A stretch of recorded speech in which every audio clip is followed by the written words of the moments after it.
Bonjour et bienvenue sur Atech. Aujourd'hui, nous explorons l'histoire d'un pays déjà richissime grâce au pétrole, la Norvège, qui semble avoir découvert une ressource peut-être encore plus stratégique. Dans la région agricole de Rogaland, des géologues ont identifié une concentration de roches phosphatées d'une ampleur inédite. Ce gisement pourrait-il peser davantage que l'or noir dans l'économie mondiale ? La Norvège peut-elle devenir l'arbitre de la sécurité alimentaire et de la transition énergétique grâce au phosphate ? Et ce potentiel pactole est-il une bénédiction durable ou une bombe à retardement environnemental ? Pour comprendre l'enjeu, revenons brièvement à l'histoire pétrolière norvégienne. En 1969, la découverte du gisement d'Ecofisk dans la mer du Nord change le destin du pays qui passe d'une économie de pêche à celle d'un producteur d'hydrocarbures parmi les plus influents. L'or noir, géré avec prudence, a atteint environ 1,7 billion de dollars d'actifs en 2025 et reste le plus grand fonds souverain du monde. Cette gestion prévoyante a permis au pays de se préparer à l'ère post-fossile tout en restant un exportateur majeur de pétrole et de gaz. Après l'invasion à grande échelle de l'Ukraine par la Russie, les prix de l'énergie grimpent et les revenus tirés des hydrocarbures norvégiens atteignent des niveaux records en 2022, renforçant encore ce fonds. En parallèle, la Norvège se tourne déjà vers une transition énergétique rapide. Elle taxe le carbone depuis les années 1990 et commence à électrifier une partie de ses plateformes offshore pour réduire les émissions associées à la production de pétrole. Mais c'est surtout dans les transports que le changement est spectaculaire. En 2025, environ 96% des nouvelles voitures vendues dans le pays sont des véhicules électriques à batterie, un record mondial qui place pratiquement fin aux voitures thermiques neuves sur le marché norvégien. Cette bascule est facilitée par une électricité à plus de 90% issue de l'hydroélectricité, ce qui donne à la Norvège un mix électrique parmi les plus décarbonés au monde. La découverte d'un minerai stratégique lui offre désormais l'occasion de compléter ce paradoxe, rester un géant énergétique, mais cette fois au cœur de la transition plutôt que du fossile. C'est dans ce contexte que le mot phosphate s'impose. On estime qu'environ 80 à 90% du phosphate extrait dans le monde sert à fabriquer des engrais phosphatés, l'un des 3 nutriments majeurs avec l'azote et le potassium nécessaires pour maintenir la productivité des sols et nourrir une population mondiale de plus de 8 milliards d'habitants.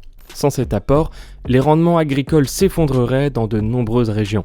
Aujourd'hui, le phosphate a une double valeur stratégique. Il reste essentiel pour la sécurité alimentaire mondiale, mais il est aussi devenu clé dans la transition énergétique, notamment via les batteries lithium-fer-phosphate, LFP. Ces batteries, de plus en plus utilisées dans les véhicules électriques et les systèmes de stockage d'énergie renouvelable, sont appréciées pour leur bonne durée de vie, leur stabilité thermique et leur moindre dépendance à certains métaux plus rares ou coûteux comme le cobalt et le nickel. Le phosphate intervient également dans certains processus liés aux panneaux solaires et à l'électronique avancée, ce qui renforce encore plus sa dimension stratégique. Le problème réside dans la répartition très inégale de cette ressource. Le Maroc et le Sahara occidental concentrent à eux seuls environ 50 milliards de tonnes de réserves, ce qui en fait de loin la première puissance phosphatière du monde. La Chine, l'Égypte, la Tunisie ou encore la Russie disposent d'importantes réserves, mais l'Europe, elle, est très dépendante des importations pour ses engrais et une partie de ses industries. Cette vulnérabilité a été mise en lumière lorsque la Chine a commencé à limiter ses exportations de certains produits phosphatés à partir de 2021 pour sécuriser son marché intérieur et sa propre sécurité alimentaire. L'Union européenne a réagi en reconnaissant officiellement la menace stratégique que représentait une rupture d'approvisionnement pour l'agriculture et l'industrie. C'est dans ce vide stratégique que la Norvège, par l'intermédiaire de l'entreprise anglo-norvégienne Norge Mining, entre en scène. En Rogaland, l'entreprise annonce avoir identifié un gisement colossal de roches phosphatées associées à des concentrations remarquables de vanadium et de titane. Les estimations publiées indiquent un potentiel d'au moins 70 milliards de tonnes de roches phosphatées, ce qui, rapporté aux réserves mondiales connues au début des années 2020, autour de 70 à 75 milliards de tonnes selon plusieurs analyses. Si ces chiffres sont confirmés et exploitables, la Norvège pourrait quasiment doubler les réserves mondiales accessibles. Ce gisement pourrait contribuer à couvrir une part significative de la demande mondiale de phosphore pour les engrais, les batteries LFP et certaines technologies de la transition énergétique durant plusieurs décennies. Dans cette affaire, l'Europe y voit l'opportunité de réduire sa dépendance aux fournisseurs plus sensibles sur le plan politique. De plus, les mêmes gisements abritent du vanadium et du titane, deux métaux critiques pour l'aéronautique, la défense, certains types de batteries stationnaires et de nombreux alliages de haute performance. Ces métaux sont aujourd'hui majoritairement produits par des pays BRICS comme la Chine, la Russie, le Brésil ou l'Afrique du Sud, ce qui renforce l'intérêt d'avoir une source alternative dans un pays politiquement stable. L'émergence d'un allié comme la Norvège dans ce rôle est aussi perçue comme un atout majeur pour la sécurité des chaînes d'approvisionnement occidentales. Cependant, la géologie n'est que le début de l'histoire. Extraire des phosphates à grande échelle est techniquement complexe et soulève des défis environnementaux majeurs. La production d'acide phosphorique, base de la plupart des engrais phosphatés, génère d'énormes quantités de résidus appelés phosphogypses. Ce déchet peut contenir des traces d'éléments radioactifs naturels comme le radium et l'uranium, ainsi que des métaux lourds. Pour chaque tonne d'acide phosphorique produite, plusieurs tonnes de résidus s'accumulent, formant des stacks de gypse qui peuvent atteindre des hauteurs considérables. L'exemple de la Floride illustre bien les risques. Ces dernières décennies, des tas de phosphogypses ont connu des effondrements ou des fuites d'eau contaminées.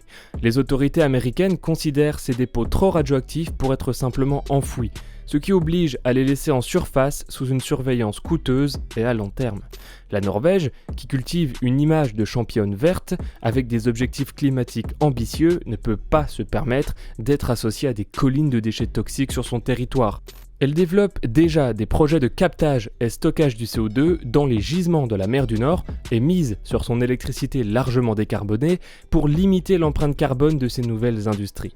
Dans ce contexte, Norge Mining et les autorités norvégiennes mettent en avant l'idée d'une exploitation responsable reposant sur l'usage intensif d'électricité d'origine hydraulique et à terme sur des technologies de traitement avancées pour réduire les volumes de résidus et valoriser autant que possible le gypse produit.